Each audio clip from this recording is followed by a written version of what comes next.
la Maison-Blanche ne cesse de bomber le torse, là, mais une semaine plus tard, le régime tient toujours. Puis là, on apprend que la Russie donne un coup de main en coulisses, là.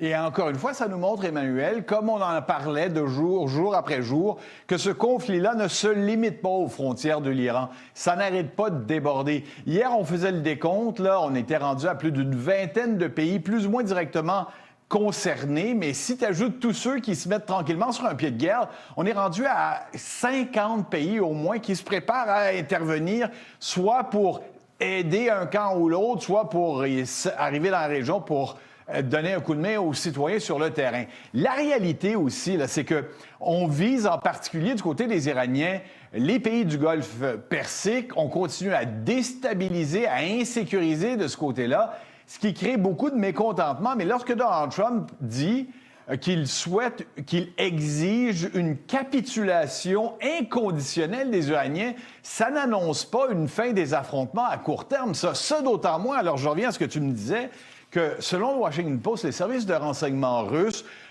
notamment par imagerie satellite, sont venus au secours, ont permis aux Iraniens de localiser les installations américaines terrestres et maritimes et faire en sorte, mais là, on n'est pas entré dans le détail selon les 3 sources que nos collègues du Washington Post ont pu consulter, faisant en sorte tout au moins de permettre aux Iraniens d'être beaucoup plus précis dans leurs attaques, leurs ripostes. Mais ce que ça nous dit, encore une fois, Emmanuel, il me semble que c'est tellement clair pour moi, et pourtant, je ne suis pas le plus grand des stratégistes du monde, mais à quel point Moscou se moque ouvertement de la Maison-Blanche. Le Kremlin n'arrête pas de barouetter le président Trump en lui faisant croire qu'on est sérieux dans les négociations pour en arriver à un accord de paix, un cessez-le-feu avec les Ukrainiens, alors que d'une fois à l'autre, ça n'aboutit jamais à rien. Et dans ce cas-ci, ce sont de vieux alliés, iraniens et russes, alors qu'on est en pleine guerre. Les Russes n'ont pas les moyens de donner de l'armement aux Iraniens, ils en ont déjà besoin sur le terrain en Ukraine. Mais si on peut profiter de l'occasion pour aider d'autres façons, bien on le fait. Et on le fait à la barbe de Donald Trump lui-même, qui va continuer de nous dire « Oui, mais je réussis à m'entendre tellement bien avec Vladimir Poutine », qui, à mon avis, continue de rire de son côté, là. Encore hier, il y a une raffinerie qui a été touchée à Bahreïn. Aujourd'hui, c'est le Qatar qui annonce que potentiellement, prochainement, contraint de fermer sa production de pétrole. On le voit là, depuis le début de cette guerre. Les alliés, les pays du Golfe, ils se défendent contre les attaques iraniennes. Mais est-ce que cette guerre risque pas de changer leur regard sur les États-Unis? C'est comme eux qui sont pris avec la patate chaude, là. Tu as raison, Emmanuel, puis ça n'aide pas vraiment à faire en sorte qu'on ait davantage confiance aux États-Unis dans cette volonté ou cet engagement à les protéger. C'est non seulement de faire en sorte qu'on va riposter, on a des bases militaires américaines dans le secteur, mais aussi créer cet environnement qui a permis justement, tu vois, aux Émirats arabes unis, à Qatar, à l'Arabie saoudite, de créer le sentiment qu'il y a un coin de tranquillité au Moyen-Orient où les gens devraient venir s'installer et investir.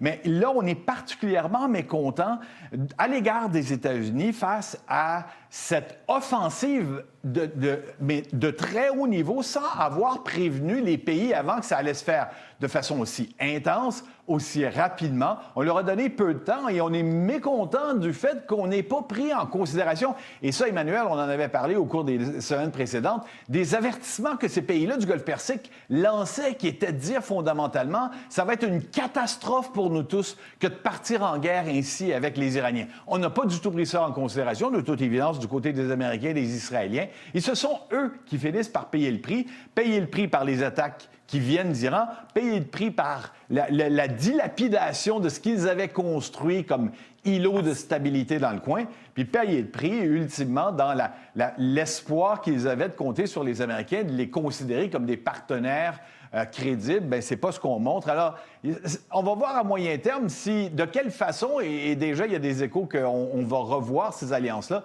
les pays du Golfe Persique vont développer davantage. On sait que les Saoudiens jouent du pied avec les Chinois, développer davantage des alliances au-delà de ce qui se passe avec les États-Unis. Parlant des pétromonarchies, en conclusion, il n'y a aucune inquiétude à la Maison-Blanche que la hausse du prix du pétrole finisse par les rattraper? Bien, Emmanuel, je veux juste te dire une chose. J'écoutais Caroline Leavitt et est venue parler rapidement au micro de mes collègues en disant, on vous l'avait dit, là, cette guerre va s'étirer sur 5-6 semaines, même si elle va bien. Je ne peux pas croire, Emmanuel, que 5-6 semaines de combats comme ça, de bombardements, d'impact sur les marchés pétroliers et de hausse du prix du baril de pétrole et par extension du prix du gallon d'essence ici aux États-Unis ne va pas finir par tomber sur le moral des Américains. Il s'agit simplement de regarder les chiffres ahurissants de la création d'emplois au cours du mois de février, Emmanuel. Il s'est tellement créé d'emplois qu'il s'en est perdu 92 000. Je veux dire, on ne peut pas parler... Je veux dire, la Maison-Blanche dit que c'est exactement dans l'esprit de notre plan. Mais c'est difficile de présenter une économie en santé, pleine de vigueur, et de nous dire qu'il s'est perdu 92 000 emplois. Il ne s'en est pas créé, il s'en est perdu 92 000 emplois. Et quand on regarde les mois précédents, eh bien, on révise à la baisse ce qu'on avait avancé. Alors, il y a je termine en mettant de l'avant deux dimensions dans ma réponse. La première, c'est que, effectivement, il n'y a pas de scénario où une poursuite des affrontements va permettre une réduction du prix du gallon d'essence. C'est pas le cas. Dans un deuxième temps, quand tu regardes aller l'économie, pour l'instant, de mois en mois, on ne crée pas d'emplois. Si tu ne crées pas d'emplois et qu'en plus de ça, tu crées un boulet pour ce qui est des consommateurs qui vont voir que le prix de l'essence monte, moi, j'ai de la misère à comprendre comment la Maison-Blanche peut considérer que tout va bien dans le meilleur des mondes. Et pourtant, tu sais qu'on en parlait un peu plus tôt, toi et moi, c'est une Maison-Blanche qui aime jouer dans la propagande avec un P majuscule. On va continuer de nous en passer encore et encore, je pense. Merci beaucoup, Richard.